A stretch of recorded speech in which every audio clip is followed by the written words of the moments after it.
Hello बच्चों, सभी छात्र छात्राओं का M.K. पटेल ऑनलाइन क्लासेस में स्वागत है। अगर आप भी कक्षा 10वीं में हैं और MP बोर्ड 2025 में अच्छे नंबरों से पास होना चाहते हैं तो हमारी वीडियो को ज़रूर देखें। यहाँ से आपको बहुत ज़्यादा मदद मिलने वाली है। ठीक है, तो चलिए वीडियो की शुरुआत करते हैं। यहाँ पर हमने लगभग 40 महत्वपूर्ण बहुविकल्पी प्रश्नों को यहाँ पे रखा है जो आपकी परीक्षा की दृष्टि से बहुत ही महत्वपूर्ण है। ठीक है, तो चलिए शुरुआत करते हैं। वीडियो को पूरा देखिएगा, आपका 5 नंबर यहाँ से कवर होने वाला है। ठीक है, चलिए तो हमारा पहला प्रश्न है, दो शब्दों के मेल को कहते हैं। हमारा पहला प्रश्न है वो कहता है कि दो शब्दों के मेल को कहते हैं। क्या कहते हैं दो शब्दों के मेल को? ठीक, ध्यान से पढ़ना है कि लिखा क्या पे है यहाँ पे। ठीक है ना, दो शब्द लिखा है या दो वर्ण लिखा है। अगर दो वर्णों की बात होगी तो वहाँ पे हमारा आंसर क्या हो जाएगा? संधि हो जाएगी। क्या हो जाएगी? संधि हो जाएगी। दो वर्णों के मेल को क्या कहेंगे? संधि कहेंगे। लेकिन यहाँ पर हमारा प्रश्न क्या है कि दो शब्दों के मेल को कहते हैं। क्या कहते हैं? तो संधि, समास, उपसर्ग या प्रत्यय। तो हमारा राइट आंसर यहाँ पर क्या है? ऑप्शन नंबर 2, समास कहते हैं। दो शब्दों के मेल को समास कहते हैं। मान लीजिए एक शब्द है माता, ठीक, दूसरा शब्द है पिता। ठीक, अब ये जब दोनों शब्द मिलेंगे तो हम दोनों शब्दों के मिलने से जो एक नया शब्द बनता है उसे हम क्या कहते हैं? समास कहते हैं। ठीक है ना। चलिए अगला प्रश्न है, अर्थ के आधार पर वाक्य के भेद हैं। हमको बताना है कि अर्थ के आधार पर जो वाक्य के भेद हैं वो कितने प्रकार के हैं। Number 1 6, number 2 8, number 3 10, number 4 4। तो यहाँ पर जो अर्थ के आधार पर जो वाक्य हैं वो कितने होते हैं? 8 होते हैं। अर्थ के आधार पर जो वाक्य होते हैं वो कितने होते हैं? अगर आपको जानना है कि वो कौन कौन से होते हैं तो हमारी थ्योरी क्लासेस ज़रूर अटेंड करिए आप लोग। वहाँ पे संपूर्ण ग्रामर, संपूर्ण व्याकरण अच्छी तरह से पढ़ाई जाती है और बिल्कुल बेसिक से पढ़ाई जाती है ताकि आपको बिल्कुल भी समझ में आएगी वो। ठीक है, चलिए अगला प्रश्न है, प्रश्न क्रमांक 3, शब्द गुण कितने प्रकार के हैं? मोस्ट इम्पॉर्टेंट प्रश्न है, शब्द गुण कितने प्रकार के होते हैं? ठीक है, 3 प्रकार के, 4 प्रकार के, 5 प्रकार के या फिर 6 प्रकार के। तो जो शब्द गुण होते हैं वो कितने प्रकार के होते हैं? 3 प्रकार के होते हैं। कितने प्रकार के होते हैं? 3 प्रकार के होते हैं। नंबर 1 माधुर्य गुण होता है, माधुर्य गुण। नंबर 2 प्रसाद गुण और नंबर 3 ओज गुण, ओज गुण। ठीक, तो जो हमारे शब्द गुण होते हैं वो कितने प्रकार के होते हैं? 3 प्रकार के होते हैं। हमने यहाँ पर तीनों का नाम भी बता दिया है कि नंबर 1 माधुर्य गुण, फिर प्रसाद गुण, फिर ओज गुण। ठीक, चलो अगला प्रश्न है हमारा चौथा, सूरदास जी की भाषा है। हमको बताना है कि सूरदास जी की भाषा कौन सी है। सूरदास जी ने जो अपनी रचनाएं लिखी हैं, जो अपने काव्य महाकाव्य लिखे हैं वो किस भाषा में लिखे हैं? ठीक है ना। तो सूरदास की भाषा अवधी, राजस्थानी, ब्रज या सदुक्कड़ी। तो अवधी भाषा तो है नहीं, क्योंकि अवधी भाषा किसकी है? तुलसीदास की है। अवधी भाषा किसकी है? तुलसीदास की है। ठीक, राजस्थानी, राजस्थानी यहाँ पर है नहीं। तीसरा क्या है? ब्रज। तो सूरदास की भाषा क्या है? ब्रज भाषा है। ठीक है, सदुक्कड़ी भाषा तो ये कबीर की भाषा को पंचमेल खिचड़ी या सदुक्कड़ी भाषा कहते हैं, कबीरदास की भाषा को। ठीक, अगला प्रश्न, गोपियों के अनुसार कड़वी ककड़ी की तरह क्या है? हमको बताना है कि गोपियों के अनुसार कड़वी ककड़ी की तरह क्या है। नंबर 1 श्री कृष्ण का प्रेम, नंबर 2 संसार, नंबर 3 ब्रजधाम, नंबर 4 योग का संदेश। तो हम सभी को पता है कि जो गोपियों के लिए जो कड़वी ककड़ी के समान जो लगता था वो क्या था? योग का संदेश था। क्या था? योग का संदेश। और योग का संदेश लेकर के आए कौन थे? तो उद्धव लाए थे। कौन लाए थे? योग का संदेश कौन लाए थे? उद्धव लाए थे। योग का जो संदेश है वो कौन लाए थे? उद्धव लाए थे। ठीक, जब उद्धव गोपियों को योग की शिक्षा दे रहे थे तो उन्होंने उनके जवाब में कहा था कि ये योग का संदेश है जो हमें कड़वी ककड़ी के समान लग रहा है। चलिए अगला प्रश्न है, सहस्त्रबाहु का वध किसने किया था? सहस्त्रबाहु का वध किसने किया था? तो राम ने, लक्ष्मण ने, विश्वामित्र ने या परशुराम ने? तो यहाँ पर जो सहस्त्रबाहु का जो वध किया था वो किसने किया था? परशुराम ने किया था। भगवान परशुराम ने सहस्त्रबाहु का वध किया था। ठीक, हमारा राइट आंसर यहाँ पर क्या हो जाएगा? ऑप्शन नंबर 4 परशुराम ने। अगला प्रश्न है, कवि अपनी आत्मकथा को कैसे बता रहा है? कवि अपनी आत्मकथा को कैसे बता रहा है? ये कवि मतलब जयशंकर प्रसाद है। यहाँ पर कौन है? जयशंकर प्रसाद। जयशंकर प्रसाद वो अपनी जो उनकी आत्मकथा है, आत्मकथ्य पाठ है, तो यहाँ पे पूछा गया है कि जो कवि है वो अपनी आत्मकथा को कैसे बता रहा है। ठीक है, क्या सुंदर बता रहा है, करुण बता रहा है, भोली बता रहा है या फिर सच्ची बता रहा है? तो हमारा राइट आंसर यहाँ पर क्या होगा? ऑप्शन नंबर 3 भोली। जो कवि है अपनी आत्मकथा को भोली बता रहा है। चलिए अगला प्रश्न क्रमांक 8, जयशंकर प्रसाद के काव्य में झलक मिलती है। जयशंकर प्रसाद के काव्य में किसकी झलक मिलती है? दूसरी बात ये बता दूं कि जयशंकर प्रसाद का काव्य है जो आपके सिलेबस में वो है आत्मकथ्य। क्या है? आत्मकथ्य। तो विशेष करके हमको इस आत्मकथ्य के बारे में ही बताना है कि उनका जो काव्य है, जो ये कविता है, वो कैसी है। तो क्या राष्ट्रीयता की भावना से ओतप्रोत है, या प्रेम सौंदर्य की भावना से है, या भक्ति भाव, या अलंकार भाव? तो यहाँ पर जो हमारा राइट आंसर है वो क्या होगा? प्रेम सौंदर्य। जयशंकर प्रसाद के जो काव्य में झलक मिलती है वो किसकी झलक मिलती है? तो सौंदर्य और प्रेम और सौंदर्य की। ठीक, चलिए अगला प्रश्न है, कवि ने बादलों के लिए किस विशेषण का प्रयोग किया है? आईएमपी बहुत ही महत्वपूर्ण प्रश्न है ये। ठीक है, कि कवि ने बादलों के लिए किस विशेषण का प्रयोग किया है? जो कवि है वो बादलों के लिए किस विशेषण का प्रयोग किया है? तो विशेषण का मतलब क्या होता है पहले ये समझ लो। तो विशेषण का मतलब क्या होता है? जो संज्ञा या सर्वनाम की विशेषता बताता है। किसकी विशेषता बताता है? या तो संज्ञा की बताएगा या सर्वनाम की बताएगा। ठीक, तो जो शब्द संज्ञा या सर्वनाम की विशेषता बताते हैं ऐसे शब्द क्या कहलाते हैं? विशेषण कहलाते हैं। अब हमको ये बताना है कि बादलों के लिए किस विशेषण का प्रयोग किया गया है यहाँ पर कवि के द्वारा। ठीक है, नंबर 1 अनंत, नंबर 2 नवजीवन वाले, नंबर 3 ललित, नंबर 4 मनमोहक। तो यहाँ पर जो हमारा राइट आंसर है वो क्या है? ऑप्शन नंबर 2 नवजीवन वाले। नवजीवन का मतलब क्या होता है? नया जीवन देने वाले। ठीक है ना, यही विशेषण का प्रयोग हमारी कविता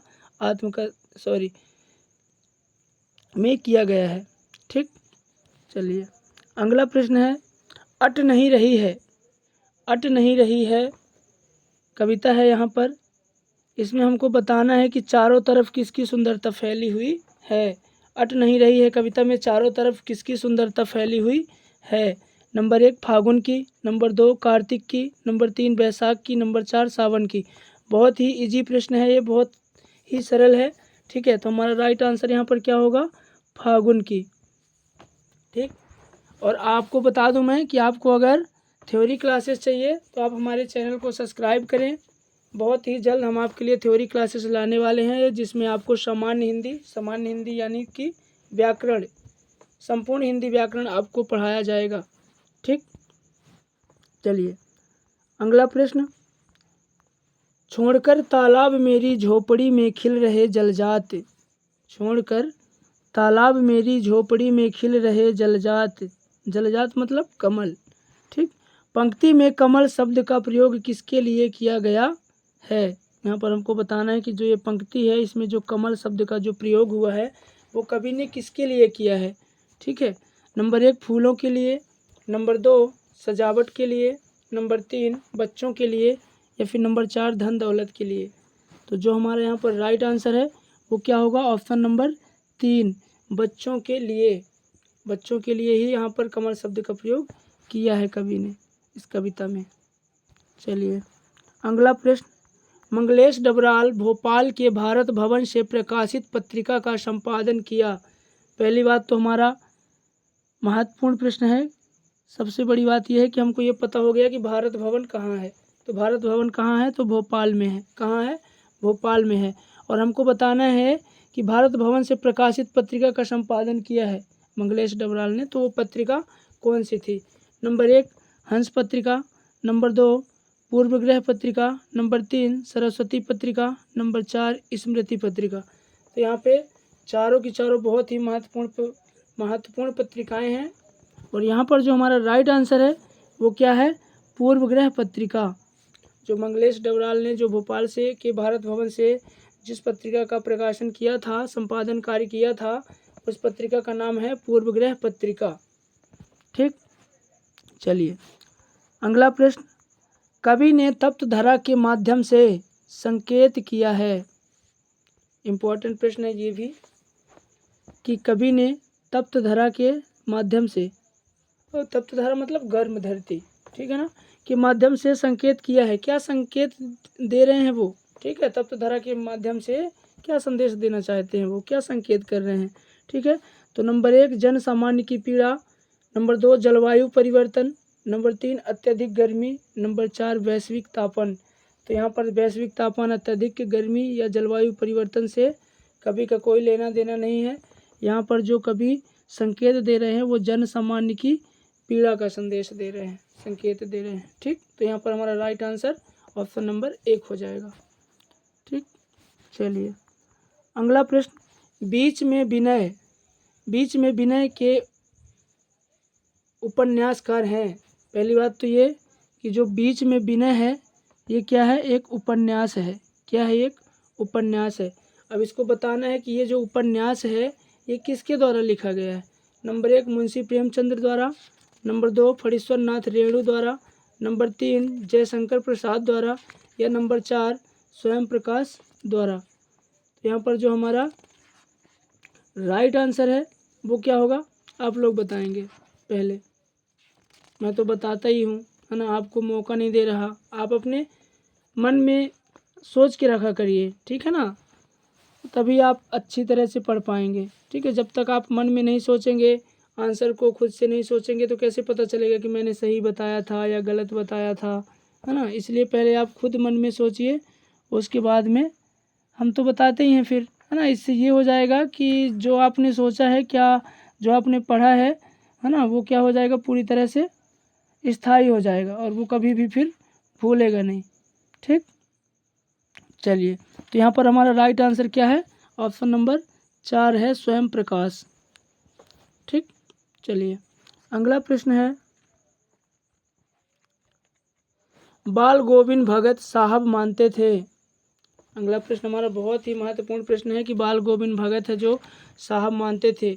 हमको बताना है कि बाल गोविंद भगत हैं जो वो किसे साहब मानते थे। ठीक है, ऑप्शन नंबर 1 तुलसीदास को, ऑप्शन नंबर 2 कबीरदास को, या ऑप्शन नंबर 3 सूरदास को, या ऑप्शन नंबर 4 नागार्जुन को। ठीक, तो यहाँ पर जो बाल गोविंद भगत थे वो साहब किसे मानते थे, तो वो कबीरदास को मानते थे। ऑप्शन नंबर 2 हमारा यहाँ पर बिल्कुल राइट आंसर है, कबीरदास। कबीरदास को ही बाल गोविंद भगत जो है साहब मानते थे। चलिए अगला प्रश्न, स्वाधीनता की चेतना, मनुष्यता की चिंता और इतिहास की युगानुरूप व्याख्या किसके साहित्य में मिलती है। बहुत ही महत्वपूर्ण प्रश्न है और बहुत ही महत्वपूर्ण ये लाइन है यहाँ पर कि स्वाधीनता की चेतना, मनुष्यता की चिंता और इतिहास की युगानुरूप व्याख्या किसके साहित्य में मिलती है। भैया ये कोई ऐसे वैसे नहीं है, मामूली आदमी नहीं है, ठीक है ना। इतना सब कुछ है तो सोचो, वो तो एक वृक्ष की झाड़ की तरह होंगे, है ना। तो समझ लो राम वृक्ष, कौन से वृक्ष भाई, राम वृक्ष बेनीपुरी। ठीक, चलिए अगला प्रश्न है, तस्लीम शब्द का शाब्दिक अर्थ है। कौन सा शब्द, तस्लीम। तस्लीम शब्द का शाब्दिक अर्थ बताना है हमको। नंबर 1 दुविधा, नंबर 2 निरंकुश, नंबर 3 सम्मान या फिर नंबर 4 अहिंसा। तो यहाँ पर जो हमारा राइट आंसर है वो क्या हो जाएगा, ऑप्शन नंबर 3 सम्मान। यहाँ पे जो सम्मान है वही है तस्लीम शब्द का मतलब अर्थ। ठीक, अगला प्रश्न, आपका बंटी उपन्यास की लेखिका हैं। ये बहुत ही महत्वपूर्ण प्रश्न है, इम्पोर्टेंट है, परीक्षा की दृष्टि से बहुत ही महत्वपूर्ण है कि आपका बंटी। पहली बात तो ये जान लो कि आपका बंटी क्या है, तो ये उपन्यास है। क्या है ये, उपन्यास है। एक प्रश्न तो हमारा यहीं से क्लियर हो गया। ठीक है, अब ये बोल रहा है कि आपका बंटी उपन्यास की लेखिका कौन है। ठीक है ना, लेखिका बताना है।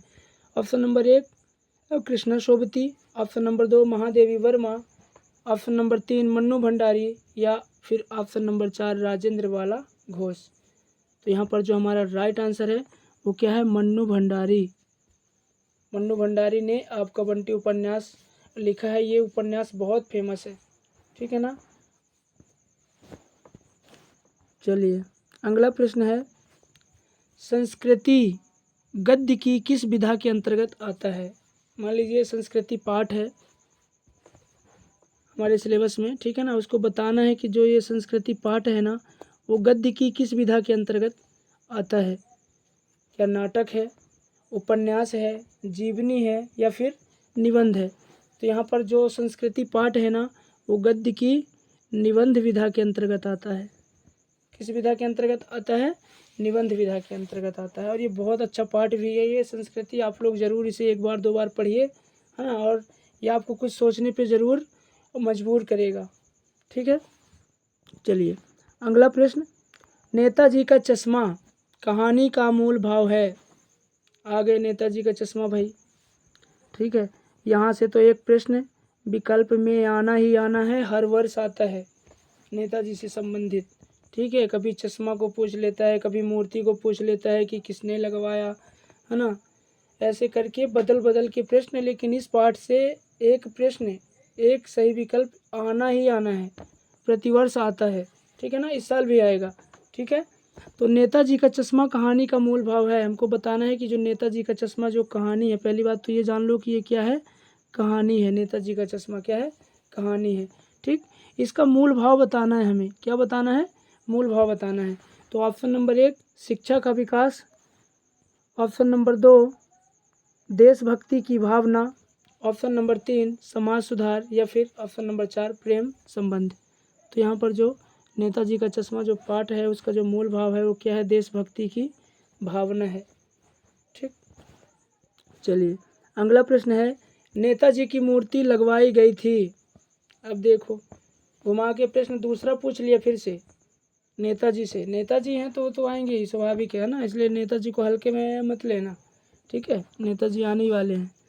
नेताजी की मूर्ति लगवाई गई थी, बताना है कि किसके द्वारा लगवाई गई थी। ठीक है ना, अलग अलग विभाग होते हैं ना, अलग अलग उनका काम होता है। अपन सोच भी सकते हैं कि कौन इसको लगवा सकता है ना। तो नंबर 1 वन विभाग द्वारा। अरे वन विभाग क्यों लगाएगा भाई, है ना।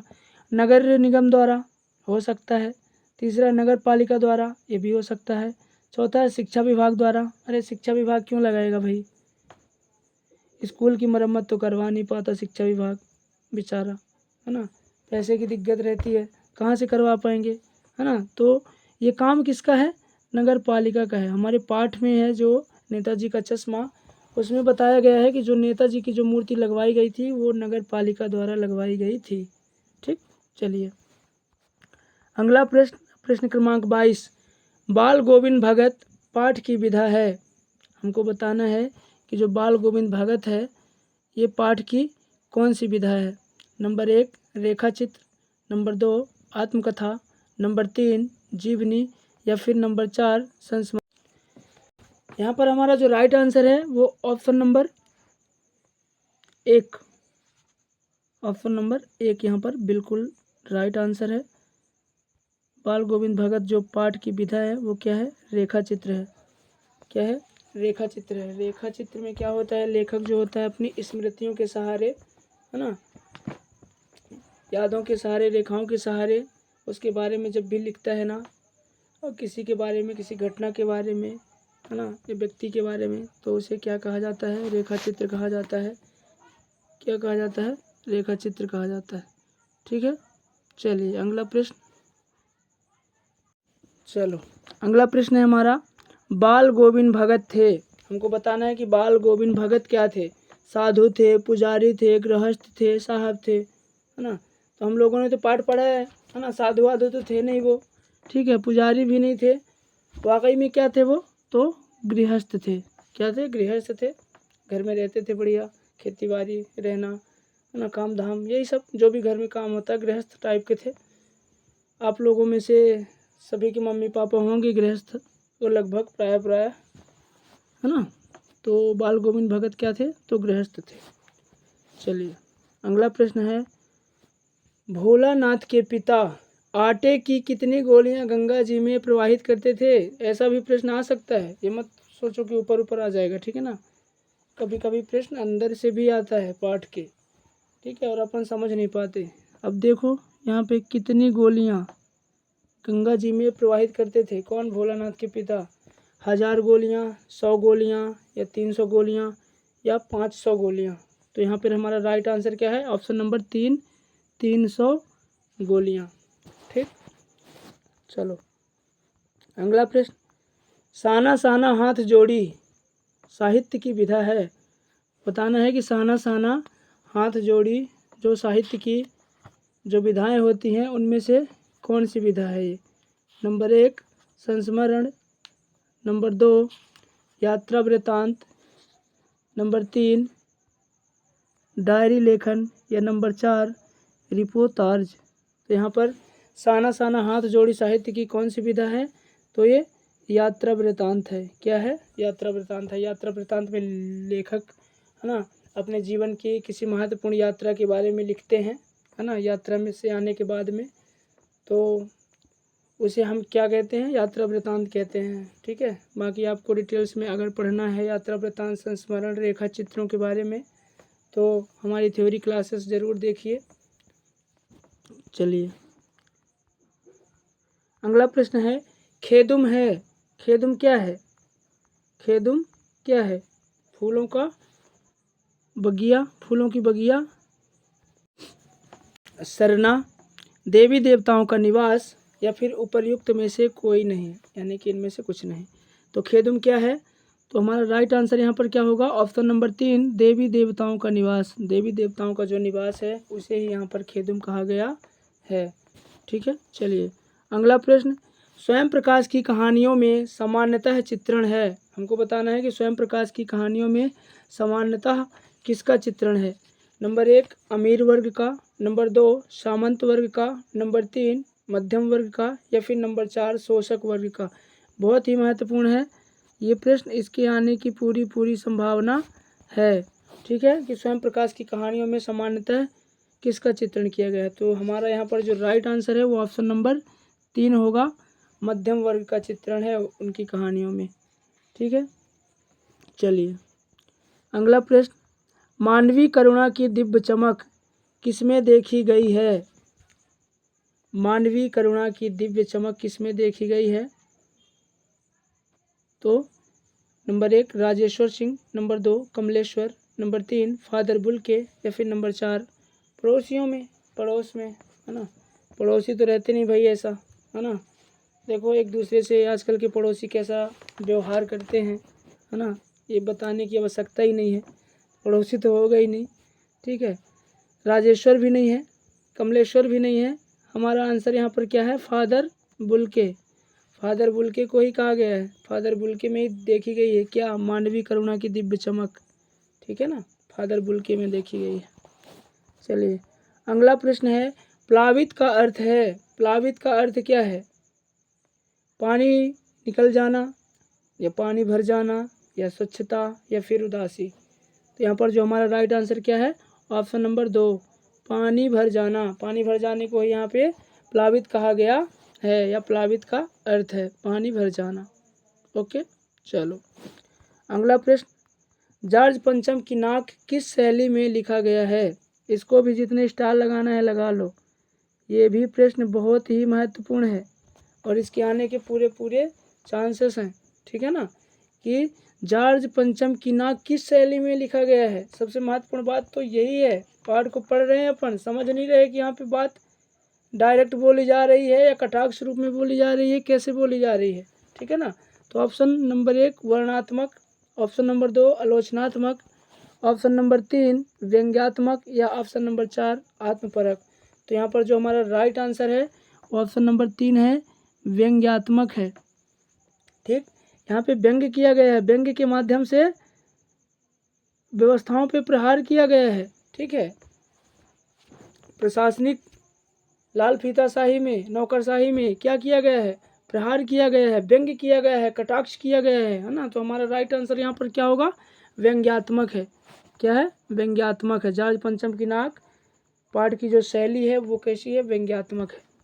ठीक, लेखक डायरेक्ट बात ना कह के व्यंग्य के माध्यम से कहता है।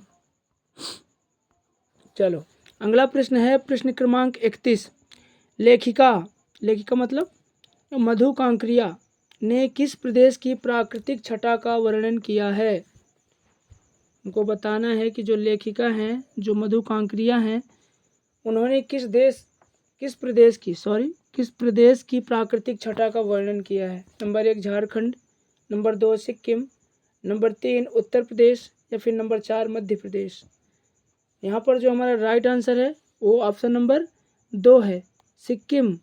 लेखिका हैं जो मधु कांकरिया, और सिक्किम प्रदेश की प्राकृतिक छटा का वर्णन अपने पाठ में किया है। ठीक है, चलिए अगला प्रश्न है, प्रश्न क्रमांक 32। गंतोक खालिस्तान को कहा गया है। यहाँ पे आपको बताना है कि गंतोक किसे कहा गया है। पाठ में गंतोक किसे कहा गया है। नंबर 1 गुलाबी नगर को, नंबर 2 दरिया दिल वाले नगर को, नंबर 3 शान शौकत वाले शहर को, या फिर नंबर 4 मेहनत कश बादशाहों का शहर। तो यहाँ पर जो हमारा राइट आंसर है ऑप्शन नंबर 4 है, मेहनत कश बादशाहों का शहर जो है उसी को हम यहाँ पर गंतोक कहा गया है। क्या कहा गया है, गंतोक कहा गया है। ठीक है, चलिए उम्मीद करता हूँ आपको वीडियो पसंद आई होगी। ठीक है, वीडियो को शेयर ज़रूर कर देना अपने साथियों के पास, और वीडियो को सब्सक्राइब कर लेना ताकि हमारी जितनी भी व्याकरण की थ्योरी क्लासेस हैं या गद्य की विधाओं से संबंधित जितनी भी क्लासेस हैं वो सब की सब आप देखो और अच्छे नंबरों से एमपी बोर्ड में पास हो जाओ। यही हमारा उद्देश्य है, यही हमारा लक्ष्य है। ठीक, चलिए अगला प्रश्न है, फूले कांस सकल मही छाई, जनु बरसा कृत प्रकट बुझाई। इस पंक्ति में कौन सा अलंकार है। बहुत ही महत्वपूर्ण पंक्ति है ये। ठीक है, यहाँ पे आप इसका मतलब थोड़ा सा समझ लो। पहले शॉर्टकट में मैं आपको समझा रहा हूँ, आप खुद ब खुद बता दोगे कि सर इसमें ये वाला अलंकार है ना। क्योंकि मैं डायरेक्ट बता दूंगा, रटवा दूंगा, तो आप कितनी पंक्तियों को रटोगे बताओ, नहीं रट पाओगे, भूल जाओगे, है ना। इसलिए थोड़ा सा हम इसके बारे में पहले समझ रहे हैं। ठीक है, यहाँ पे क्या लिखा है, फूले कांस सकल मही छाई। मही मतलब यहाँ पर धरती से है। क्या है बेटा, धरती से मतलब है। मही जो है ना वो धरती का पर्यायवाची भी है। ठीक है, फिर क्या है, जनु बरसा कृत प्रकट बुढ़ाई। ठीक है, यहाँ पे कवि कहते हैं कि पूरी पृथ्वी पे, पूरी धरती पे ना कांस जो है वो छाई हुई है। सकल मही छाई का मतलब पूरी धरती में ना जो कांस के फूल हैं ना वही छाए हुए हैं। ठीक है ना, जन बरसा कृत और प्रकट बुढ़ाई। ठीक है ना, ऐसा लगता है कि जैसे मानो क्या हो गया हो, वर्षा मतलब वर्षा क्या हो गई हो, बुढ़ा गई हो मतलब वर्षा ऋतु का आखिरी दिन चल रहा हो। ठीक है ना, अपन लोग भी कहते हैं ना गाँव में कि जब वो कांस फूल आए तो समझ लो कि अब बारिश ख़त्म होने वाली है या ख़त्म हो चुकी है, अब ज़्यादा बरसात नहीं होगी। तो यहाँ पर कवि भी कह रहे हैं कि फूले कांस सकल मही छाई, जन वर्षाकृत प्रकट बुढ़ाई। ठीक है, कहा गया है कि जब सारी पृथ्वी में, पूरी धरती में जब कांस क्या हो जाए, फूल जाए, तो समझ लेना चाहिए कि वर्षा क्या हो गई है, बुढ़ा गई है, अर्थात वो अपने अंतिम दिनों पर आ चुकी है। ठीक है, तो यहाँ पर क्या किया गया है, माना गया है। ठीक है, यहाँ पे ऐसा मान के चला जा रहा है कि अगर कांस फूल जाएगी तो जो वर्षा होगी वो बुढ़ा जाएगी, ऐसा माना जाता है, मान के चला जाता है, उम्मीद ही जताई जाती है, ठीक है ना। तो जहाँ पर माना जाए, उम्मीद जताई जाए, है ना, कुछ होने की, वहाँ पर हमेशा कौन सा अलंकार होगा? उत्प्रेक्षा अलंकार होगा बेटा। कौन सा अलंकार होगा? उत्प्रेक्षा अलंकार होगा। रूपक अलंकार में क्या होता है कि जब उपमेय को उपमान के समान माना ना जाए बल्कि उपमान ही मान लिया जाए। क्या मान लिया जाए? उपमान ही मान लिया जाए, मतलब उपमेय और उपमान में कोई अंतर बचे ही नहीं। जैसे चरण कमल बंदौ हरिराई, यानी चरण ही कमल है, कमल ही चरण है, मतलब चरण जो है ना उनको ही कमल मान लिया गया है, ठीक है ना। कमल के समान नहीं माना गया है, यहाँ पे कमल मान ही लिया गया है। तो जब हम उपमेय को उपमान मान ही लेते हैं तो वहाँ पे रूपक, ठीक है, संभावना बताई जाती है, कुछ उम्मीद जताया जाता है, माना जाता है। तो उत्प्रेक्षा श्लेष का मतलब क्या होता है? जब शब्द क्या हो और अर्थ क्या हो, उसमें चिपके हों, है ना। शब्द एक हो, अर्थ क्या हो, चिपके हों। जैसे मान लीजिए पानी शब्द आ गया कहीं पे, अब पानी का तो अलग अलग जगह पे अलग अलग मतलब रहेगा ना, रहेगा कि नहीं रहेगा? तो मतलब एक से ज़्यादा अर्थ उसमें चिपके हैं। उपमा का मतलब क्या होता है? तुलना होती है। क्या होती है? तुलना होती है। उपमेय की उपमान के समान समानता बताई जाती है, तुलना की जाती है, वहाँ पर क्या होता है? उपमा अलंकार होता है ना। तो यहाँ पर जो हमारा राइट आंसर है वो क्या है? ऑप्शन नंबर 2, उत्प्रेक्षा अलंकार। ठीक, चलिए, उम्मीद करता हूँ कि आपको ये चारों अलंकार समझ में आ गए होंगे। बाकी बार बार बोल रहा हूँ कि अगर आपको हिंदी व्याकरण की संपूर्ण थ्योरी क्लासेस चाहिए तो आप हमारे चैनल को ज़रूर सब्सक्राइब करिए। हम आपको पूरी व्याकरण एकदम सरल भाषा में एकदम जीरो से आपको सिखाएंगे। ठीक, चलिए, अगला प्रश्न है, काव्य के भेद माने गए हैं। ठीक है, अब ये प्रश्न ऐसा है कि बहुत सारे बच्चे इसमें डाउट में पड़ जाते हैं कि काव्य के भेद कितने हैं, है ना। हमने तो खंड काव्य पढ़ा है, महाकाव्य पढ़ा है, दृश्य काव्य पढ़ा है, श्रव्य काव्य पढ़ा है ना। हमने तो बहुत सारे काव्य पढ़े हैं, है ना। तो उसमें व्यक्ति क्या हो जाता है, डाउट हो जाता है कि ये काव्य के भेद में हम कौन सा वाला भेद बताएं, है ना। तो याद रखना, काव्य के हमेशा 2 भेद होते हैं। कितने भेद होते हैं? 2 भेद होते हैं। काव्य के मुख्य भेद जो होते हैं ना वो 2 होते हैं। कितने होते हैं? 2 होते हैं। ठीक, नंबर 1 क्या है? दृश्य काव्य। नंबर 1 क्या है? दृश्य काव्य। और नंबर 2 क्या है? श्रव्य काव्य है। कौन सा काव्य है? श्रव्य काव्य है। ठीक है, एक चंपू काव्य होता है, सॉरी चंपू काव्य नहीं होता, तो एक दृश्य काव्य होता है और दूसरा श्रव्य काव्य होता है। ठीक, तो काव्य के यहाँ पर कितने भेद होते हैं? 2 भेद होते हैं। ठीक, हमारा राइट आंसर यहाँ पर क्या हो जाएगा? ऑप्शन नंबर 1 हो जाएगा, 2।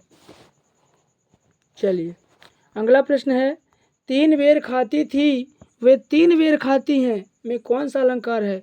मोस्ट IMP प्रश्न है, इस पे लगा लो 4-5 ठो स्टार। ठीक है ना, स्टार का मतलब तो जानते ही होगे ना, हाँ वही वाले स्टार लगा लो, 4-5-6 जितने स्टार देना है तुमको, है ना। क्योंकि ये बहुत महत्वपूर्ण प्रश्न है। ये पंक्ति भले न आए, इससे संबंधित दूसरी पंक्ति आ जाए, लेकिन हमको तो अलंकार से मतलब है ना कि कौन सा अलंकार है, पहचानना है हमको, सीखना है कैसे पहचाना जाता है अलंकार को, है ना। रटोगे तो थोड़ी रट पाओगे यार, नहीं रट पाओगे। ठीक है, चलो, तो प्रश्न क्या कह रहा है हमारा यहाँ पे? 3 बेर खाती थी। कितनी बेर खाती थी भाई? 3 बेर खाती थी। वे 3 बेर खाती हैं। यहाँ पर भी बेर है, यहाँ पर भी बेर है। 3 बेर खाती थी, यहाँ पर जो बेर का मतलब है वो समय है। क्या है? समय है, टाइम है। ठीक है ना, कि कितने टाइम खाती थी भाई वो? 3 टाइम खाती थी, मतलब 3 समय पर वो खाना खाती थी। ठीक है, वे 3 बेर खाती हैं। 3 बेर जंगली फल, जंगली बेर होती है ना, एक बेर खाए होंगे लगभग सभी लोग, जो शहर के होंगे खरीद के खाए होंगे, और हमारे जैसे जो गांव के होंगे ना, वो तो बढ़िया एक पत्थर मारे और तोड़ के खा लिए बेर फिर, है ना। तो जंगली बेर होती है। ठीक है, एक फल होता है बेर का। ठीक है, अब जरा समझो, 3 बेर खाती थी मतलब कोई रानी है, महारानी है ना, वो 3 समय पर खाना खाती थी, लेकिन अब ऐसा समय आ चुका है कि वो अब मामूली से 3 बेर खा के ही रह रही हैं, ज़िंदगी गुजार रही हैं। ये कहानी बहुत रुला देने वाली है।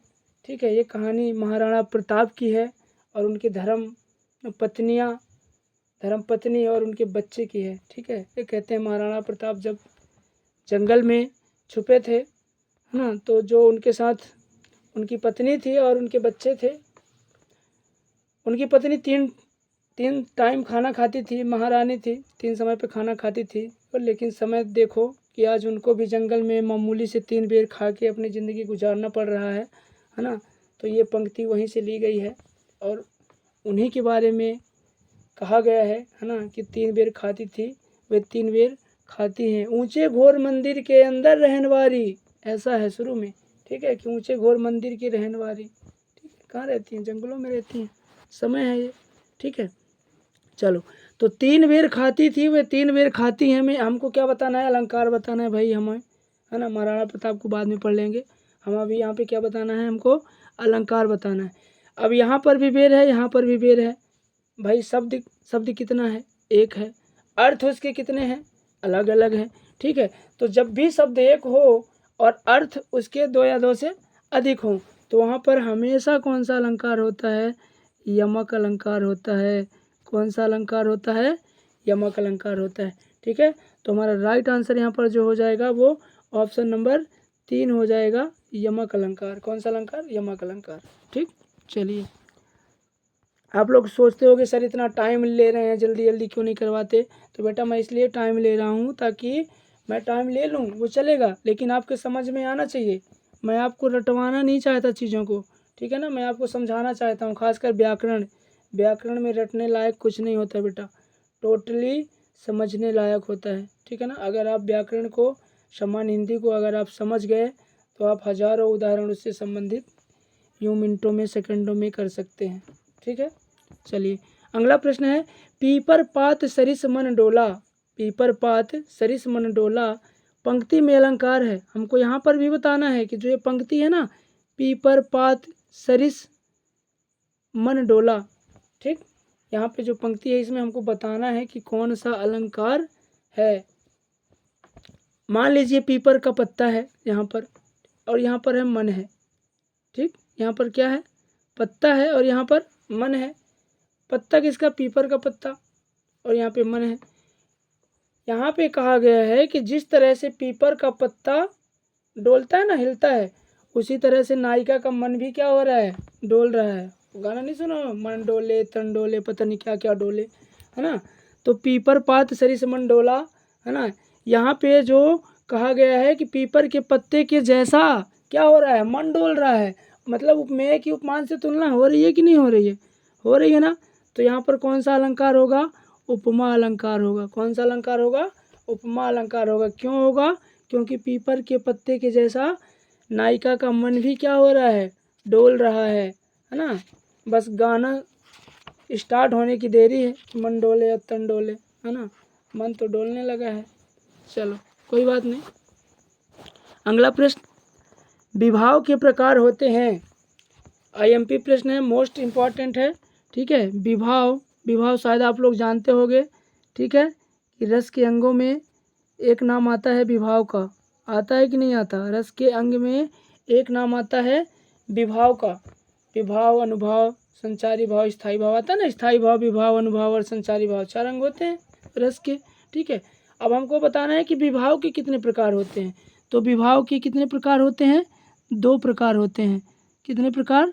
2 प्रकार होते हैं। एक आलंबन और दूसरा उद्दीपन। आलंबन और दूसरा उद्दीपन। ठीक, एक आलंबन और दूसरा उद्दीपन। विभाव के कितने प्रकार होते हैं? 2 ही प्रकार होते हैं, आलंबन और उद्दीपन। तो हमारा राइट आंसर यहाँ पर क्या हो जाएगा? ऑप्शन नंबर 1, यानी कि 2 प्रकार होते हैं। चलो अगला प्रश्न है हमारा यहाँ पर, अनुभाव के कितने भेद होते हैं? ये भी मोस्ट IMP प्रश्न है, चाहे विभाव के पूछे या अनुभाव के पूछे। ठीक है ना, पूछ लेता है। पिछली बार 2022 में तो पूछ लिया था कि उपमा के कितने भेद होते हैं, है ना। तो कुछ भी पूछ सकता है। अब सोचो तुम लोग उपमा अलंकार को पढ़े होगे, उदाहरण पढ़े होगे, उपमा के भेद तो नहीं पढ़े रहे होगे ना। ऐसा भी प्रश्न पूछता है अंदर से। ये मत सोचना कि, है ना, कि रस के अंग तक ही सीमित है। रस के अंग के बाद उसके भी अंदर का पूछ सकता है। ठीक है ना। तो अनुभाव के कितने भेद होते हैं? Option number 1 3, option number 2 4, option number 3 6 या फिर ऑप्शन नंबर 4 8। यहाँ पर जो हमारा राइट आंसर है वो ऑप्शन नंबर 2 है। अनुभाव के जो भेद होते हैं वो 4 भेद होते हैं। कितने भेद होते हैं? 4 अनुभाव होते हैं। कायिक, वाचिक, ऐसे करके 4 अनुभाव के भेद होते हैं। ठीक, चलो अगला प्रश्न है प्रश्न क्रमांक 39। पथभ्रष्ट में समास है। ये भी, इसको भी स्टार लगा दो जितने लगाना है। अब ये मत कहना कि सर ये नहीं आएगा तो क्या, अरे ये नहीं आएगा तो क्या होगा ना, दूसरा आएगा ना इसके जैसा, या तीसरा आएगा इसके अपोजिट वाला, तो हमको पता हो जाएगा ना। अभी हम देखेंगे कि जो पथभ्रष्ट है उसमें कौन सा समास है। नंबर 1 संप्रदान तत्पुरुष, नंबर 2 करण तत्पुरुष, नंबर 3 अपादान तत्पुरुष या फिर नंबर 4 संबंध तत्पुरुष। तत्पुरुष ही है, समास तो कन्फर्म है कि तत्पुरुष ही है, लेकिन तत्पुरुष के भी तो 6 भेद हैं, है ना, उनमें से तो बताना है कि कौन सा है। तो पथभ्रष्ट हमको नहीं पता कौन सा समास है। ठीक, हम क्या करेंगे, सबसे पहले समास विग्रह करेंगे। क्या करेंगे भाई? समास विग्रह करेंगे। समास विग्रह कैसे करेंगे? एक बात बताओ, पथ का भ्रष्ट होता है क्या? नहीं होता। पथ के द्वारा भ्रष्ट होता है क्या? नहीं होता। तो पथ का भ्रष्ट भी नहीं होता, है ना। और तो क्या होगा फिर? क्या होगा? पथ से भ्रष्ट होता है। पथ से भ्रष्ट हो सकता है कोई? बिल्कुल हो सकता है ना। कोई जा रहा है, भूल गया, है ना, तो पथ से भ्रष्ट हो गया, गलत रास्ते पे चलने लगा, तो जो व्यक्ति पथ से भ्रष्ट हो गए वो क्या होता है? पथ भ्रष्ट कहलाता है। ठीक है, अब इसमें हम ये देखेंगे कि समास कौन सा है। ठीक है, तो समास तत्पुरुष है वो तो कन्फर्म है, लेकिन तत्पुरुष भी में कौन सा है? तो हम क्या देखेंगे? कारक चिन्ह देखेंगे बेटा। क्या देखेंगे? कारक चिन्ह। इसे क्या कहते हैं? कारक चिन्ह कहते हैं। क्या कहते हैं? कारक चिन्ह कहते हैं। ठीक है ना। कर्ता ने कर्म को करण से के द्वारा संप्रदान के लिए अपादान से अलग संबंध का के की रा रे री अधिकरण में पर, है ना, ऐसा। अब यहाँ पे मैंने जितना बोला तो उसमें क्या फिट बैठ रहा है? हाँ, कर्ता ने कर्म को करण से के द्वारा, करण से, है ना, तो कौन सा करण? कौन सा समास? करण तत्पुरुष समास। ठीक है ना, क्योंकि पथ से भ्रष्ट है। किससे भ्रष्ट है? पथ से भ्रष्ट है। तो यहाँ पर हमारा राइट आंसर क्या होगा? करण तत्पुरुष। ठीक, चलो उम्मीद करता हूँ कि आपको समझ में आ गया होगा। अगर संबंध तत्पुरुष होगा तो का के की आएगा। ठीक है, जैसे राजपुत्र में राजा का पुत्र आया ना, ऐसा। ठीक, चलो अगला प्रश्न, रचना के आधार पर वाक्य के भेद होते हैं। हमको बताना है कि रचना के आधार पर वाक्य के कितने भेद होते हैं। अभी तो हमने पढ़ा था कि अर्थ के आधार पर, किसके आधार पर? अर्थ के आधार पर। अर्थ के आधार पर कितने थे? 8 थे। कितने थे? 8 अर्थ के आधार पर। लेकिन अब हमको रचना के आधार पर बताना है कि वाक्य के भेद कितने होते हैं। तो 3 होते हैं। रचना के आधार पर वाक्य भेद कितने होते हैं? 3 होते हैं। सरल वाक्य, संयुक्त वाक्य और मिश्र वाक्य। ठीक, इनके नाम क्या है? सरल वाक्य, संयुक्त वाक्य और मिश्र वाक्य। ठीक, ये क्या है? ये रचना के आधार पर वाक्य हैं, वाक्य के भेद हैं। ठीक, सरल वाक्य, संयुक्त वाक्य और मिश्र वाक्य, ये रचना के आधार पर वाक्य भेद हैं। ठीक, चलो उम्मीद करता हूँ कि आपको ये क्लास ज़रूर पसंद आई होगी। और अगर आपको व्याकरण में थ्योरी क्लासेस पढ़ना है, रस छंद अलंकार, है ना, वगैरह वगैरह, जितने भी सब कुछ पढ़ाया जाता है। ठीक है, तो अगर आप भी व्याकरण का संपूर्ण ज्ञान चाहते हैं तो हमारे चैनल को ज़रूर सब्सक्राइब करें, लाइक करें और शेयर करें। धन्यवाद। जय श्री कृष्णा, राधे राधे।